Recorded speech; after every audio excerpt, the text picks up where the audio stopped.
ఒకానొకప్పుడు యూరప్ ఖండంలో రంగులను ప్రేమించి మనుషులకి దూరంగా ఉండే ఒక మనిషి ఉండేవాడు. అతని పేరే విన్సెంట్ వాన్ గాగ్. అతని ప్రపంచం చాలా విచిత్రమైనది. మనం సూర్యుని చూస్తే పసుపు రంగు అంటాం, కానీ విన్సెంట్కు అందులో ఆశ, ఆవేదన, కొన్నిసార్లు భయం కూడా కనిపించేవి. మనం ఆకాశాన్ని చూస్తే నీలం రంగు అంటాం, కానీ అతనికి అందులో అంతులేని ఒంటరితనం కనిపించేది. అతని కంటికి కనిపించిన ప్రతి దాంట్లో ఒక కథ, ఒక ఎమోషన్ దాగి ఉండేది. తన చూపు ఎప్పుడు ఏదో వెతుకుతున్నట్టు ఉండేది, కానీ ఈ ప్రపంచానికి అతని చూపు అర్థం కాలేదు. అతను ప్రేమ కోసం పరితపించాడు, కానీ నిరాశ మిగిలింది. తన చిత్రాలను చూపించాడు, కానీ ఎవ్వరూ వాటిని మెచ్చుకోలేదు.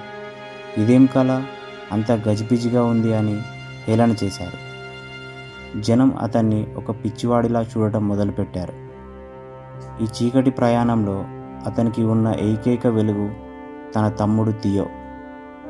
అన్న పిచ్చిని కాదు, అన్నలోని టాలెంట్ని థియో నమ్మాడు. తను సంపాదించిన దాంట్లో కొంత అన్న కోసం పంపేవాడు. విన్సెంట్కు నువ్వు ఏదో ఒకరోజు గొప్ప కళాకారుడు అవుతావని తమ్ముడు ధైర్యం చెప్పేవాడు. ఆ మాటలే విన్సెంట్ను బ్రతికించాయి. అయినా ఒంటరితనం, ఆకలి, అవమానం అతన్ని కుంగదీశాయి.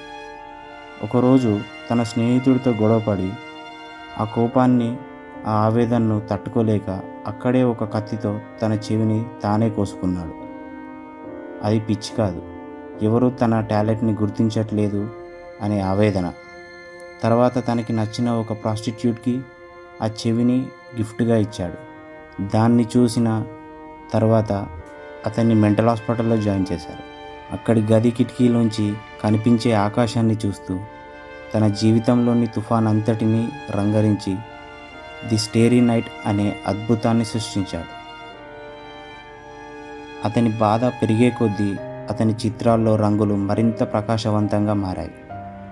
చివరికి తన వర్క్ని ఎవరు గుర్తించడం లేదు అనే బాధతో ఒక మధ్యాహ్నం తాను ఎంతగానో ప్రేమించే గోధుమ పొలంలోకి వెళ్ళాడు. తన గుండెల్లోకి తానే తుపాకీతో కాల్చుకున్నాడు. 2 రోజుల పాటు నరకయాతన అనుభవించి చనిపోయాడు. బ్రతికున్నప్పుడు ఒక్క పెయింటింగ్ కూడా అమ్ముడుపోలేదు. కానీ అతను చనిపోయాక ప్రపంచం నిద్రలేచింది. అతని చిత్రాల్లోని ఆవేదనను, అందాన్ని గుర్తించింది. అతను స్టేరీ నైట్ పెయింటింగ్లో ఆకాశంలో స్టార్స్ని పెద్దగా రౌండ్ బాల్స్ తిరుగుతున్నట్టు, చెట్లు వాటిని దాటుకొని పెరుగుతున్నట్టు పెయింటింగ్ వేశాడు. అప్పుడు అందరూ అతని పెయింటింగ్ అర్థం చేసుకోలేక పిచ్చి గీతలని కొట్టిపాడేశారు.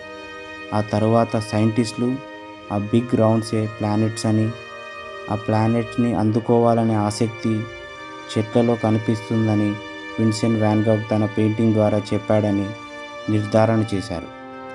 ఇలానే ఎన్నో బ్యూటిఫుల్ పెయింటింగ్స్ వాన్ గాగ్ తన లైఫ్లో పెయింట్ చేశాడు. ఒకప్పుడు కాఫీ, టీకి ఫ్రీగా ఇచ్చిన పెయింటింగ్స్ ఇప్పుడు వెలకట్టలేనంత ధరతో మ్యూజియంస్లో ఉన్నాయి. ఇలానే ఎందరో గ్రేట్ ఆర్టిస్టులు ఉంటారు. వాళ్ళ వర్క్ని ఎవ్వరు గుర్తించరు.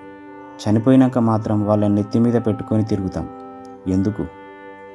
విన్సెంట్ వాన్ గాగ్ సక్సెస్ కాకపోవచ్చు, కానీ అతని వర్క్ సక్సెస్ కంటే గొప్పది. సో ఇది విన్సెంట్ వాన్ గాగ్ స్టోరీ. నచ్చితే కామెంట్ చేయండి, సబ్స్క్రైబ్ చేయండి. Thank you.